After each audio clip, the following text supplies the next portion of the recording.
आपण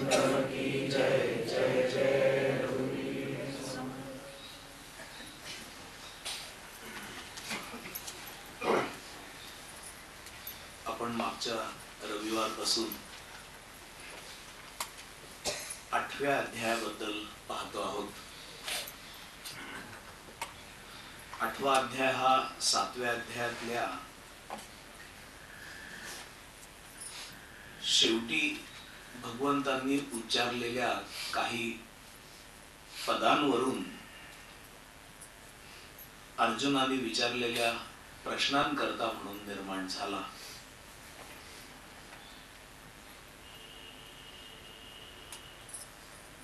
ब्रह्म, अध्यात्म, कर्म, अधिभूत, अधिदैव, अधियज्ञ, तसंच या देहात अधियज्ञ कोण, अशा प्रकारचा प्रश्न अर्जुनाने विचारला.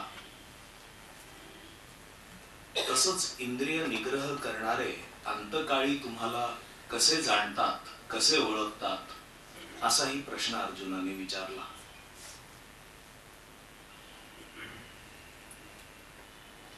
आणि या अध्यायाचा मुख्यतः हाच विषय आहे. अक्षर असं ब्रह्म, भावातीत, निर्गुण, निष्क्रिय, निराकार, त्या ब्रह्मापासून मूळ मायेची स्फुरण मात्र अशी निर्माण झालेली स्थिती आपण आहोत, अशा प्रकारचा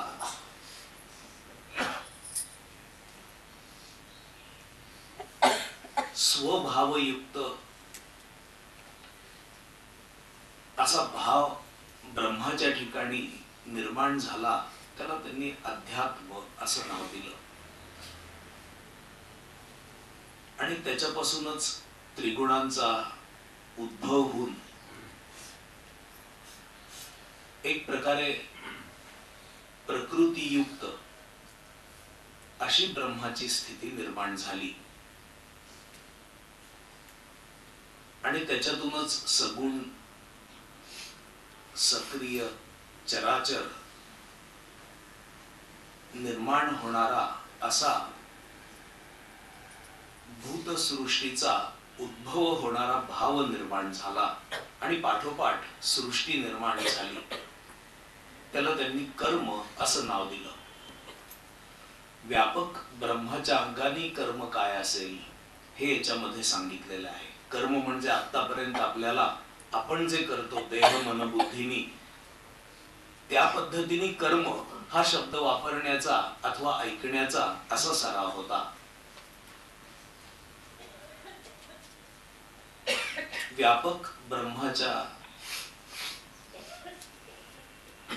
अनुषंगाने असणारं कर्म म्हणजे भूत भावोत्कर अशा सृष्टीची उत्पत्ती करणारा जो सृष्टी व्यापार विसर्ग, त्याला त्यांनी कर्म असं नाव दिलं. आणि या कर्मामधून देह निर्माण झाले. भगवंताच्या व्यापक अशा कर्मांमधून अनेक प्रकारचे देह निर्माण झाले.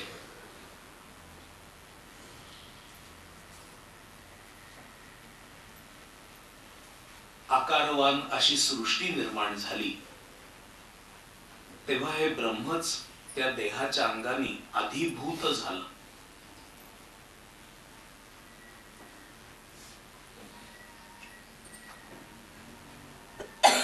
हे जे देह निर्माण झाले त्या देहाला सांभाळण्याचा असा एक विशेष अहंकार देखील उदयाला आला. मग तो कोणाचाही देह असो, हा देह माझा आहे आणि तो आपण सांभाळायचा असा अहंकार प्रत्येक प्राणी मात्राच्या ठिकाणी निर्माण झाला.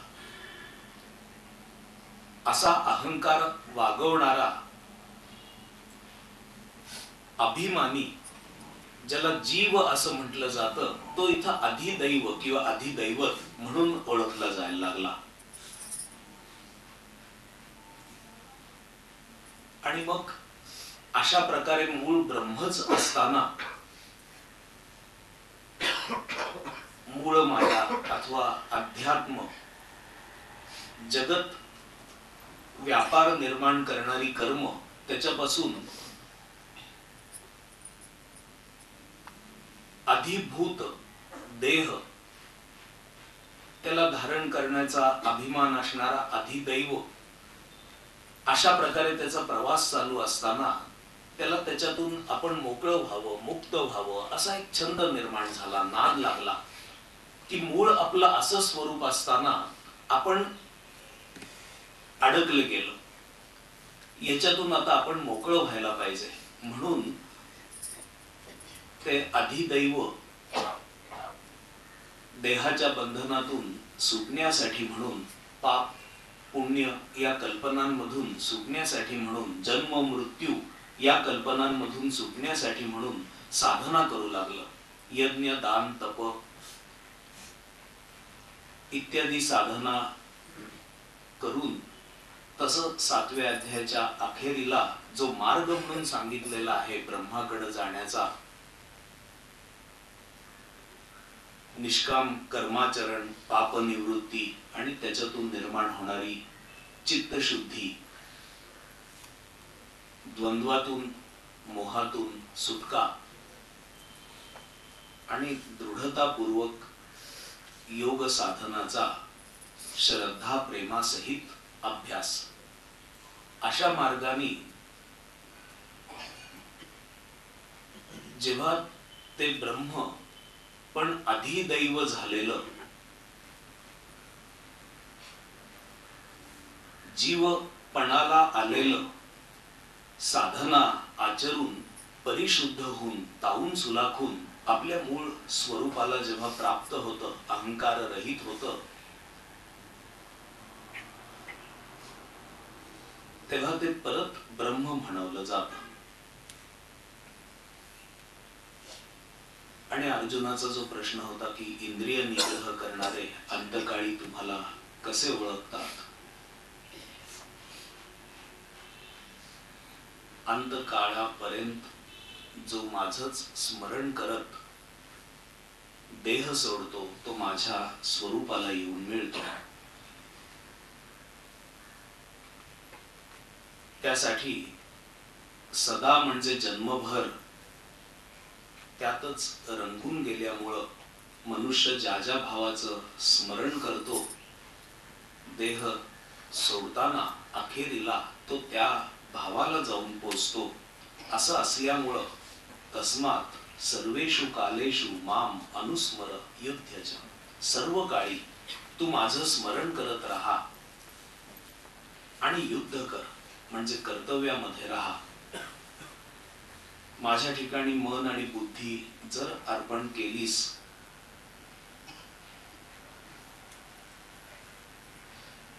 सर्व कर्तव्य कर्म करत असताना देखील जर माझ्या ठिकाणी मन आणि बुद्धी अर्पण केलीस, मय्यर्पित मनोबुद्धीही माम एव एष्यसि असंशयः, तर तू मलाच येऊन मिळशील याच्यामध्ये काहीही शंका नाही. अंतकाळी जर ब्रह्माच्या स्वरूपाला परमात्म स्वरूपाला प्राप्त व्हायचं असेल तर अंतकाळ पर्यंत अशा भावाने राहायला लागतं. अशा प्रकारचा संदेश भगवंतांनी एक सार्वकालिक संदेश असा या अध्यायामध्ये दिला. कधीही मरण आलं तरी सर्व काळी स्मरण करत असल्याचा लाभ पदरी पडतो. तसंच मनबुद्धी अर्पण करण्याचा लाभ पदरी पडतो. आणि कर्तव्यात कर्मयोगाचं आचरण करत कर्तव्यात राहिल्यामुळं बुद्धी मोह पावत नाही. म्हणून तस्मात् सर्वेषु कालेषु माम अनुस्मर युध्यच मय्यर्पित मनोबुद्धीही माम एव एष्यसि असंशयः, असं भगवंत म्हणाले. मागच्या वेळेला आपण हे पाहिलेलं होतं. अंतकाळ पर्यंत स्मरण टिकून राहण्यासाठी म्हणून ही झाली तात्विक बाजू. जर तू अंतकाळपर्यंत स्मरण केलंस, स्मरण करत राहिलास तर यम यम वापि स्मरम भावम त्यजत्यन्ते कलेवरम तम तमेवैति कौन्तेय सदा तद्भाव भाविता, ही तात्विक गोष्ट झाली. पण हे जर साधायचं असेल तर साधना काय करायला हवी त्याचं दिग्दर्शन त्याच्यानंतर त्यांनी केलं. हे जे दिग्दर्शन आहे त्याच्यामध्ये मुख्यतः सुरुवातीला भावाची निर्मिती आणि साधना असा क्रम लागोपाठ भगवंतांनी लागोपाठच्या श्लोकामध्ये व्यक्त केला. ज्याला अक्षरम ब्रह्म परमम असं म्हटलेलं आहे त्याला त्यांनी कविम पुराणम अनुशासितारम अणोरणीयाम समनुस्मरेद्या, तो सर्वज्ञ आहे, पुरातन आहे, शास्ता आहे, अणुपेक्षाही लहान धाकटा असा आहे, अशा प्रकारचं वर्णन बुद्धीमध्ये ठसवून भाव निर्माण होऊन जो साधनेला बसतो. प्रयाण काले मनसा चलेन भक्त्या युक्तो योग बलेन चैव भ्रुवोर मध्ये प्राणमावेश सम्यक सतम परम पुरुषम उपैति दिव्यम. अंतकाळ पर्यंत करायची जी साधना आहे ती साधना अंतकाळ माहित नसल्यामुळं, कधी अंतकाळ येईल माहित नसल्यामुळं नित्य करण्याची साधना आहे. म्हणून जोपर्यंत देह पडलेला नाही तोपर्यंत अचल अशा मनाने भक्तीनी म्हणजे श्रद्धा प्रेमादीच्या साह्याने आणि योग बलानी मन अचल करून स्थिर करून दोन भुवयांच्या मध्ये आपले प्राण नीट आणून ठेवून तो साधक अक्षर अशा त्या परम पुरुषापर्यंत जाऊन पोचतो असं वर्णन भगवंतांनी केलं. आणि त्याच्या पाठोपाठ परत परमात्म्याचं वर्णन करत असताना यद अक्षरम वेद विदो वदंती, वेदविद ज्याला अक्षर असं म्हणतात, या अध्यायाच्या सुरुवातीला देखील ब्रह्माची व्याख्या करताना अक्षरम ब्रह्म परमम अशीच व्याख्या केली. विशंती यद यतयो वीतरागाहा, ज्याने आपल्या स्वतःला सर्व बाजूनी आवरून घेतलेला आहे असा ज्या ठिकाणी जाऊन पोचतो, असं म्हणून परत परमात्म्याबद्दल एक कल्पना मनात निर्माण करून, भाव मनात निर्माण करून भगवंत पुढे सांगायला लागले की सर्व द्वाराणी संयम्य मनो हृदय निरुध्यच, सर्व द्वार सर्व इंद्रिय यांचा संयम करून मनाला हृदयाच्या ठिकाणी म्हणजे चिदाकाशामध्ये निरुद्ध करून मूर्ध्निधाय आत्मनः प्राणम आस्थितः योग धारणाम. जसं मन हृदयाच्या ठिकाणी निरुद्ध करायचं तसं प्राण देखील मूर्ध्नी आधाय त्याच ठिकाणी मूर्ध्नी आकाशाच्या ठिकाणी हृदयाकाशाच्या ठिकाणी आणून ठेवून जो योग धारणेने सज्ज होतो आणि मग ओम इत्येकाक्षरम ब्रह्म व्याहरन माम अनुस्मरन, ओम या एकाक्षर ब्रह्माचा जप करत व्याहरन माम अनुस्मरन, माझं स्मरण करतो आणि उच्चारण देखील करतो, जप देखील करतो, माझी भावना करतो आणि उच्चारण देखील करतो. अशा प्रकारे जो जप करत य प्रयाती त्यजन देहन याती स याती परमां गतीम, तो परम गतीला जाऊन पोचतो. इथपर्यंत साधना मरणकाली कशा पद्धतीने करायला हवी याचं वर्णन केलं. आणि ही साधना रोज करायची आहे, कारण मरणकाल हा कधीही येईल.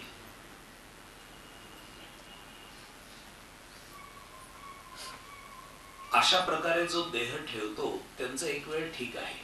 रोज जो प्रयत्न करतो आणि रोज करत असलेल्या प्रयत्नांनी जो रोज ब्रह्मभावाला जाऊन प्राप्त होतो तो अंतकाळी याच प्रयत्नांच्या आधाराने मलाच येऊन मिळणार. पण जे प्रयत्न करत नाहीत अशा पद्धतीने आणि त्यामुळे मुक्त होत नाहीत अशा पुरुषांना काही गती आहे का?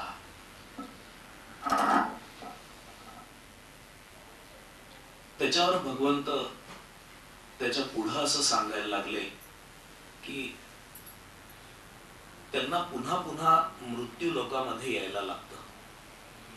स्वर्गादी ब्रह्मलोकां सुद्धा जे सर्व लोक आहेत त्याच्यामध्ये मृत्यूलोक देखील आला. तेथून केव्हा न केव्हा तरी या मृत्यू लोकामध्ये पुनरावर्तन म्हणजे परत फिरणं हे भाग आहे.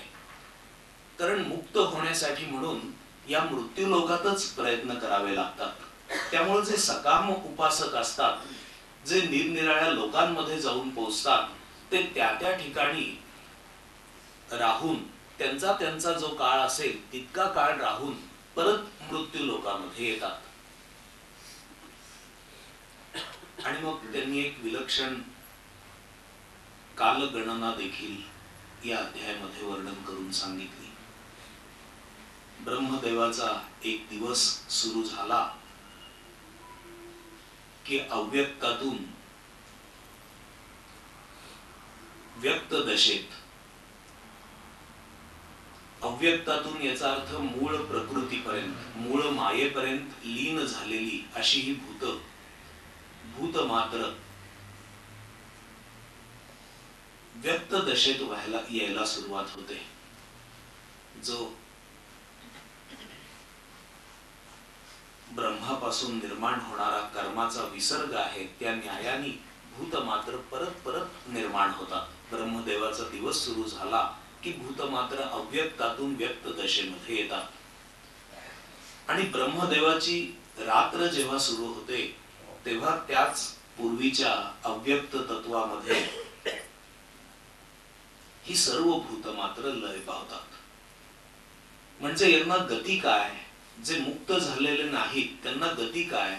तर मूळ मायेपर्यंतच्या भावापर्यंत ते अव्यक्तात लीन होतात आणि अव्यक्तातूनच परत व्यक्त दशेमध्ये येतात.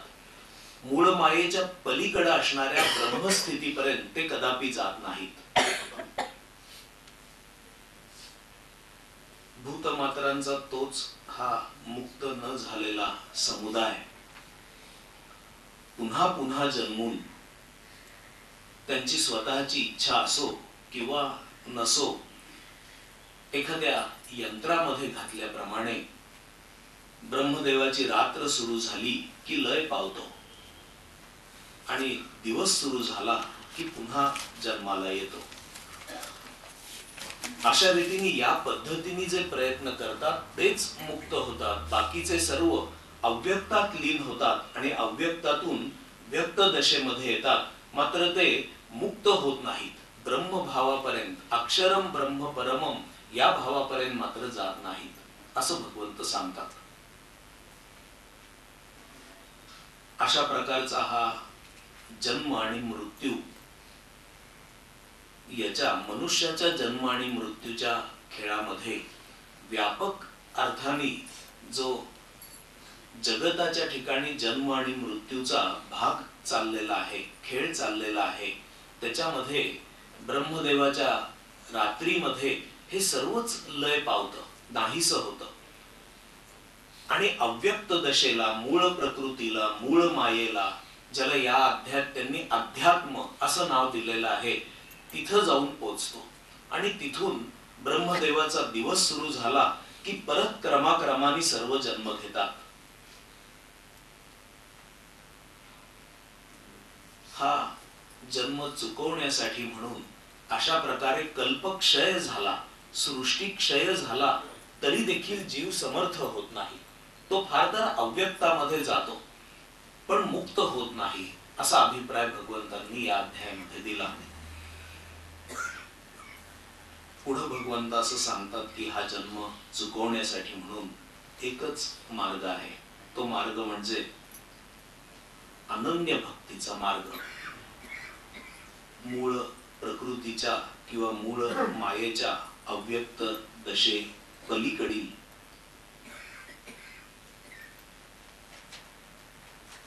ज्या स्थितीला या अध्यायामध्ये स्वभावो अध्यात्म उच्यते असं म्हटलेलं आहे, त्या अव्यक्त दशेत पलीकडे असणारं जे नित्य अव्यक्त असं ठिकाण आहे, त्या नित्य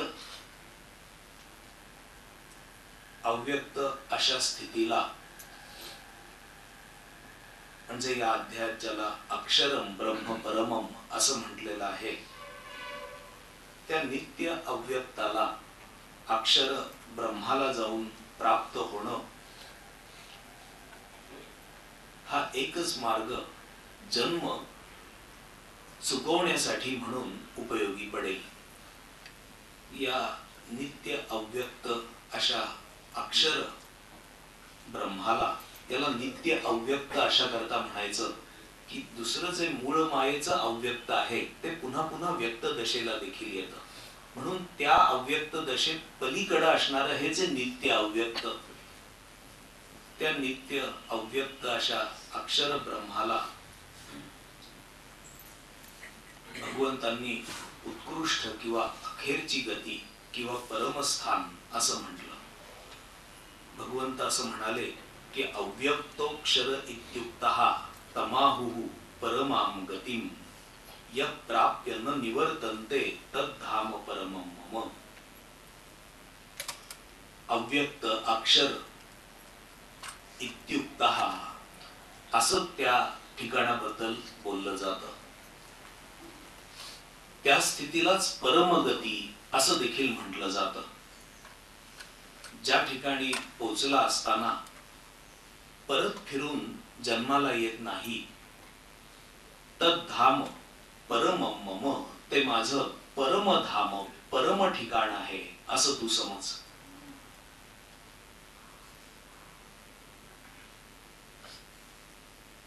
तो फिरून जन्माला येत नाही असं तर सांगितलंच, पण भगवंत म्हणतात ज्याच्या आत सर्व भूत मात्र आणि ज्यांनी हे सर्व जगत विस्तारलेलं आहे असं या अध्यायाच्या प्रारंभी सांगितलेलं अक्षर ब्रह्म किंवा तो पर म्हणजे श्रेष्ठ पुरुष हा केवळ अनन्य भक्तीने लभ्य आहे असं इथं भगवंत म्हणतात. पुरुष स पर पार्थ भक्त्या लभ्यः तू अनन्यया, अनन्य अशा भक्तीने तो मात्र प्राप्त होतो. यस्यांत स्थानी भूतानी येन सर्वमिदं ततम. ही जी अनन्य भक्ती आहे, ही स्थिती, ही दशा फक्त अनन्य भक्तीनेच प्राप्त होते असं वर्णन भगवंत करतात. ही अनन्य भक्ती म्हणजे कोणती? 6व्या अध्यायाच्या शेवटी योगिनाम अपि सर्वेषां मद्गते नांतरात्मनः श्रद्धावान भजते यो माम. सर्व योग्यांमध्ये जो योगाचं आचरणही करतो आणि श्रद्धा प्रेमाने मला भजतो असा जो योगी सांगितलेला आहे, तो योगी आणि या 8व्या अध्यायात सांगितलेला अनन्य भक्त हा एकच समजायचा आहे. ही भक्ती म्हणून कोणती तरी वेगळी श्रेणी, वेगळा संप्रदाय, वेगळा भाग असं भगवंतांनी वर्णन केलेलं नाही. जर योग्य तर्काच्या अंगाने भगवद्गीता पाहू गेली तर भगवंत भक्ती म्हणून कोणताही संप्रदाय निर्माण करत नाहीत. भगवंत कर्म म्हणून कोणताही संप्रदाय निर्माण करत नाहीत. भगवंत योग अथवा ध्यानाचा अभ्यास म्हणून कोणताही संप्रदाय निर्माण करत नाहीत. हे भगवद्गीतेवरून समजून येतं. जशा साखळ्या एकमेकांना कड्या जोडलेल्या असाव्यात तसे हे भगवद्गीतेचे अध्याय एकमेकांना जोडलेले आहेत. अनेकांनी भक्ती म्हणून स्वतंत्र प्रकरण घातलेली आहेत, कर्म म्हणून स्वतंत्र प्रकरण घातलेली आहेत, ध्यान म्हणून स्वतंत्र प्रकरण घातलेली आहेत. तसंच ज्ञानाचं देखील स्वतंत्र प्रकरण म्हणून उल्लेख केलेला आहे. तसं भगवद्गीता जीवनाचे भाग करत नाही. अध्यात्मशास्त्राचा भाग अशा रीतीने वेगळे वेगळे भगवद्गीता करत नाही. म्हणून इथं जो अनन्य भक्त म्हणून सांगितलेला आहे तो अनन्य भक्त आणि 6व्या अध्यायात वर्णन केलेला जो योगी पण श्रद्धा प्रेमाने भजतो तो आणि हा अनन्य भक्त एकच आहेत. तसंच 7व्या अध्यायामध्ये भगवंतांनी जे आर्त, जिज्ञासू, अर्थार्थी आणि ज्ञानी असं सांगितलेलं आहे, आणि ज्ञानी तू आत्मैव मे मतम, हा ज्ञानी भक्त आणि इथला अनन्य भक्त किंवा 6व्या अध्यायातला योगाचा अभ्यास करत असताना देखील श्रद्धा, प्रेम राखणारा, हे सगळे एकच आहेत. आणि 7व्या अध्यायामध्ये देखील बहुनाम जन्मनाम अंते ज्ञानवान माम प्रपद्यते वासुदेवस सर्वम इति स महात्मा सुदुर्लभः, असाच अभिप्राय भगवंतांनी दिलेला आहे, जो अभिप्राय इथल्या कर्मविपाकाशी देखील जुळतो. असं असल्यामुळं एकाच पद्धतीने भगवंतांचं हे विवरण चालू आहे. 7व्या अध्यायामध्ये जो ज्ञानी भक्त सांगितलेला आहे ती काहीतरी एक वेगळीच श्रेणी आहे, इतर ठिकाणी सांगितलेल्या भक्तांच्या पेक्षा अशी मुळीच परिस्थिती नाही. याच्या नंतर या अध्यायामध्ये भगवंतांनी ज्या रूढ कल्पना आहेत,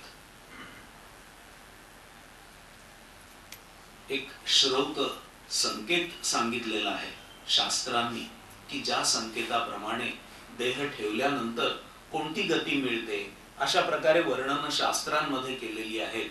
तर त्याचाही खुलासा या अध्यायामध्ये केला, कारण मरणासंबंधी चर्चा चाललेली आहे.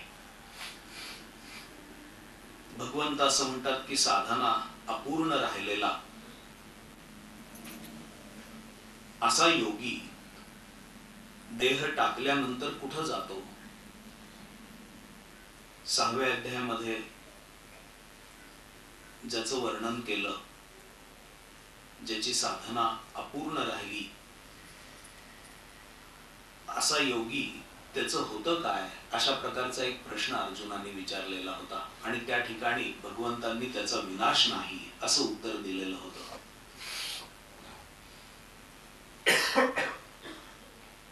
तो शुची नाम श्रीमताम गेहे योग भ्रष्टोभिजायते अथवा योगिनाम एव कुले भवती धीमताम एतद्भी दुर्लभतरम, असे जन्म त्याला प्राप्त होतात असं वर्णन त्या ठिकाणी केलेलं होतं.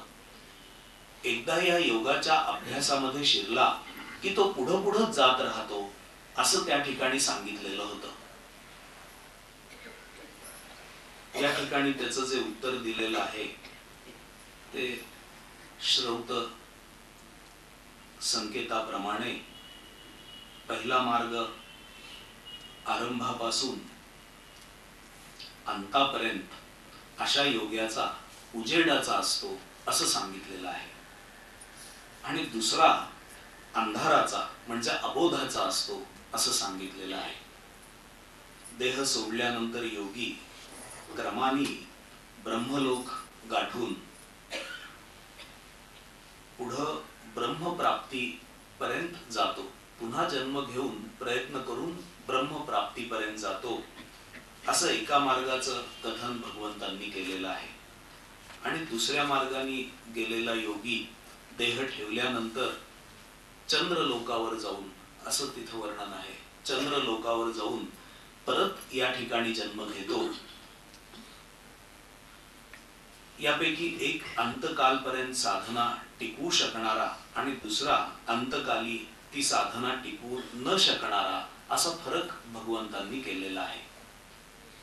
जर अंतकालपर्यंत साधना टिकून ठेवली नाही, एवढंच नव्हे तर पूर्ण विचलित झाला, साधना पूर्ण सोडून दिली,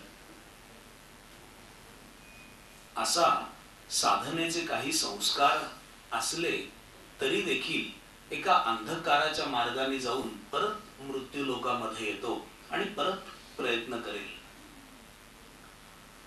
आणि जो दुसरा अंतकालपर्यंत जो साधना करत राहिला, ज्याची स्मृती देखील मजबूत राहिली, पण ज्याला ब्रह्म भाव प्राप्त झाला नाही, असा ब्रह्मलोकापर्यंत जाऊन परत येऊन शुद्धाचरणाने परत प्रयत्न करून तो मुक्त होतो, असं वर्णन भगवंतांनी केलं.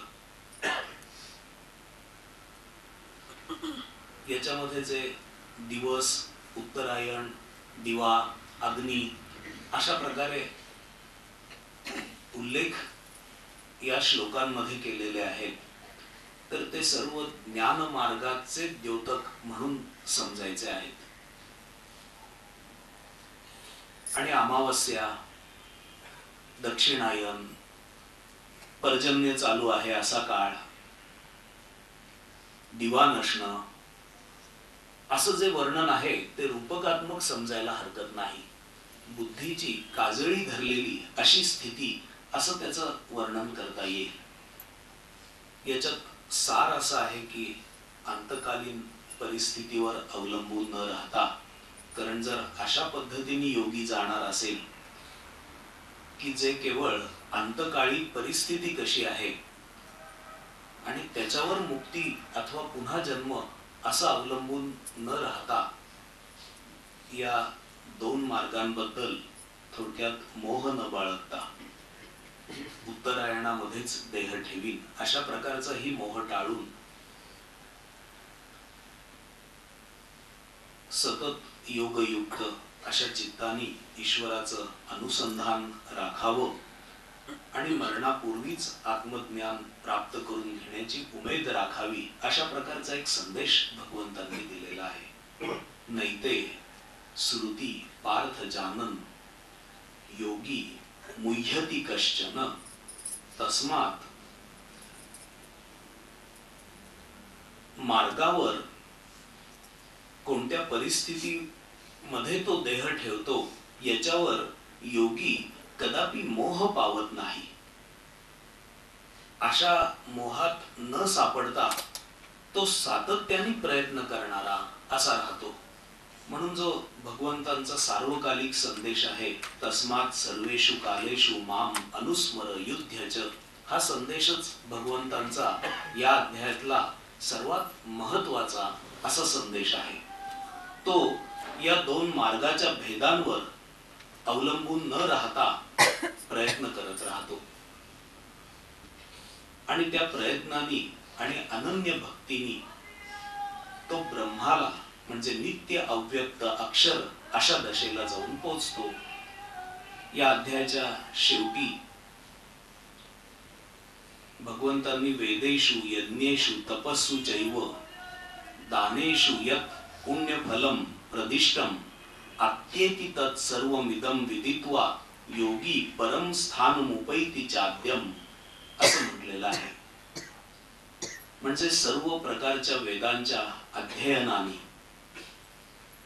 आणि आचरणाने देखील, कर्मकांडात्मक आचरणाने देखील, तसंच सर्व प्रकारच्या यज्ञांनी, तसंच सर्व प्रकारच्या तपांनी, तपांच्या अनुष्ठानांनी, तसंच सर्व प्रकारच्या दानांनी, मग ते ऐहिक लौकिक असं दान असो अथवा त्याच्यापेक्षाही श्रेष्ठ असं कोणतंही दान असो, जसं विद्यादानासारखं दान, यत् पुण्यफलम प्रदिष्टम, जे पुण्यफल प्राप्त होतं, वेद यज्ञ तप दान यामुळं जे पुण्य प्राप्त होतं ते पुण्यफल ओलांडून अत्येति तत् सर्वमिदं विदित्वा, ते सर्व पुण्य ओलांडून योगी परम स्थानमुपैति चाद्यम, सर्व पुण्यफळ या आधीच्या गोष्टींनी मिळणार हा योगी मागं टाकतो आणि त्याच्या पलीकडच्या आद्य अक्षर अव्यक्त नित्य अव्यक्त अशा स्थानाला प्राप्त होतो असं म्हटलेलं आहे. या ठिकाणी जरी परत योगी हा शब्द असला तरी आता हा योगी आहे, हा अनन्य भक्त देखील आहे हे आपण समजून घ्यायला पाहिजे. भगवंतांचा जो अभिप्राय आहे की योगी अधिक अनन्य भक्त हाच ते ठिकाण प्राप्त करू शकतो. म्हणून परत एकदा 6व्या अध्यायाच्या अखेरीला जे तपस्वीभ्योधिको योगी ज्ञानीभ्योपि मतोधिकाः कर्मीभ्यश्च अधिकाः योगी तस्मात् योगी भव अर्जुन असा संदेश दिलेला होता. त्याच प्रकारचा संदेश इथं देखील भगवंतांनी दिलेला आहे की वेदेषु यज्ञेषु तपस्सु चैव दानेषु यत् पुण्यफलं प्रतिष्ठम अत्येति तत्सर्वमिदं विदित्वा योगी परम स्थानमुपैति चाद्यम. अशा प्रकारचा योगी जो वेद यज्ञ तप दान यांची पुण्यफळ ओलांडून त्या परमपदाला प्राप्त होतो, हा योगी. आणि 6व्या अध्यायाचा तपस्वी कर्मीभ्य केवळ कर्माचा अनुष्ठान करणारा, ज्ञानी शब्द ज्ञानाचा अभ्यास करणारा, याच्यापेक्षा योगी श्रेष्ठ आहे. आणि म्हणून तू योगी हो, हा जो अभिप्राय आहे, हा अभिप्राय सरसहा एक आहे, याच्यामध्ये भिन्नता नाही. आणि हा जो योगी आहे, हा योगी हा अनन्य भक्त आहे, हे न विसरता हा तस्मात योगी भवार्जुन हा श्लोक पाहायचा आहे. आणि हा जो अनन्य भक्त असणारा जो आहे, तो अनन्य भक्त म्हणजे भगवंतांच्या व्याख्येप्रमाणे ज्यांनी ज्ञान आपल्या ठिकाणी मुरवलेला आहे, ज्ञानाचा जो आपल्या ठिकाणी आपल्या अंतःकरणामध्ये विसर न पडता सतत राहण्याचा प्रयत्न करतो आहे असा. तसंच कर्माचं देखील अनुसरण प्राप्त कर्तव्य कर्मांचं यज्ञ भावनेने जो करतो आहे, 3ऱ्या अध्यायात सांगितल्याप्रमाणे, तसंच जो ध्यानाचा देखील अभ्यास करतो आहे आणि त्याच्याही पुढे जाऊन ज्याच्या जीवनामध्ये श्रद्धा प्रेम आहे म्हणजे भक्ती आहे, अशा प्रकारचा पूर्ण पुरुष भगवंतांना या योगी या शब्दाने अभिप्रेत आहे. मग त्याला अनन्य भक्त देखील म्हणू शकतो अथवा योगी देखील म्हणू शकतो. हा जो अध्याय आहे, हा अध्याय मुख्यतः आपल्याला अतिशय कॉन्सन्ट्रेटेड अशी साधना देतो. या अध्यायाच्या नंतर भगवद्गीतेमध्ये कुठेही ध्यानाचं वर्णन विशेष करून आलेलं नाही. आणि या अध्यायामध्ये जे आलेलं आहे ते 5वा 6वा अध्याय याच्यामध्ये जे सांगितलेलं आहे त्याच्यापेक्षा देखील कॉन्सन्ट्रेटेड असं या अध्यायामध्ये आलेलं आहे.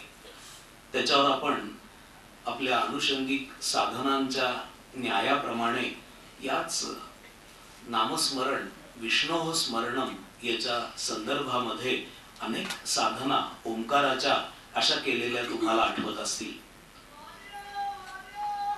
तसंच या अध्यायाचं अजून एक वैशिष्ट्य म्हणजे तुम्ही जरी कोणीही असलात, ज्ञानी असलात अथवा योगाचा अभ्यास करणारे असलात, तरी देखील तुम्ही सदा सर्वदा सर्व कालेषु माझं अनुस्मरण करत कर्तव्य कर्म करावं असा एक विशेष संदेश या अध्यायामध्ये आहे की ज्या प्रकारच्या शब्दांमध्ये पुन्हा सगळ्या भगवद्गीतेत असा संदेश आढळत नाही. तस्मात् सर्वेषु कालेषु माम अनुस्मर युध्यज. तसंच श्रौत संकेताची जरी भाषा भगवंतांनी वापरलेली असली तरी देखील त्याच्यावर विश्वास न ठेवता, आपण विश्वास न ठेवता याचा अर्थ त्या प्रकाराने देह ठेवण्याचा असा मोह न धरता मरणाआधीच जो मला येऊन मिळतो तो तशा प्रकारचा योगी तू हो, अशा प्रकारे भगवंतांनी सरसहा सर्व मानव जातीला समाजाला उपदेश केलेला आहे. कारण शास्त्रांनी सांगितल्याप्रमाणे नंतर जे काही होईल, देह ठेवल्यानंतर ब्रह्मलोकापर्यंत जाईल, मग परत तिथं साधना करून शुद्ध होऊन परत येईल आणि साधना करून हे सर्व ओलांडून पलीकडे जाईल, अशा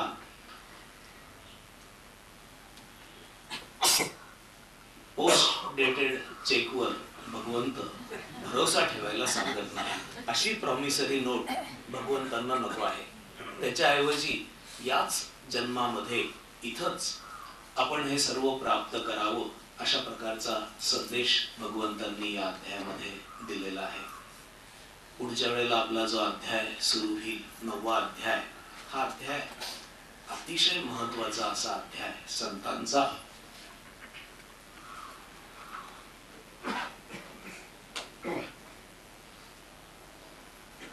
लाडका असा अध्याय.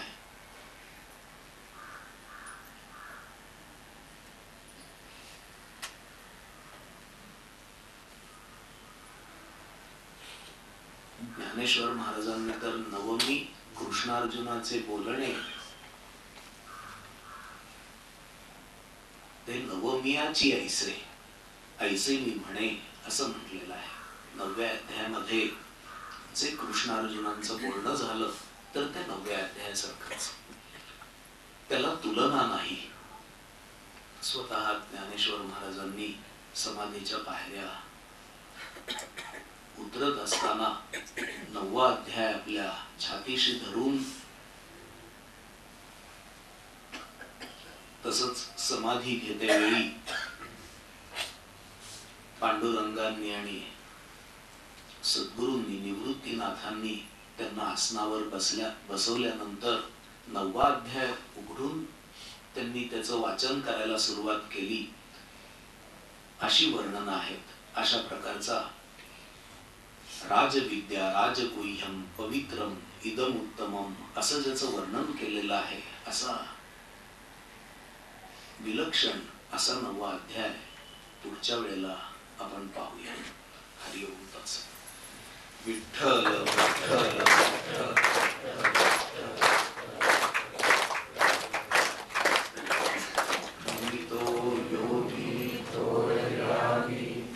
तत्वज्ञानी संत तो सत्कविवर परात्पर गुरु ज्ञानदेव भगवंत.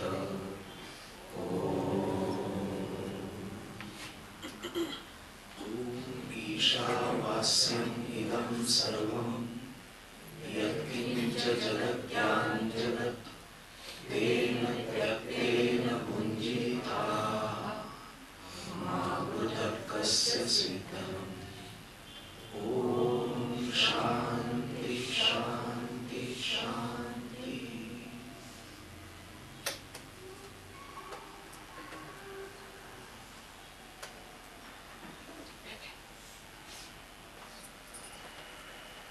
बोला जगद्गुरु श्री ज्ञानेश्वर महाराज की जय. परमहंस सद्गुरु स्वामी सर्वानंद महाराज की जय. परमहंस सद्गुरु स्वामी माधव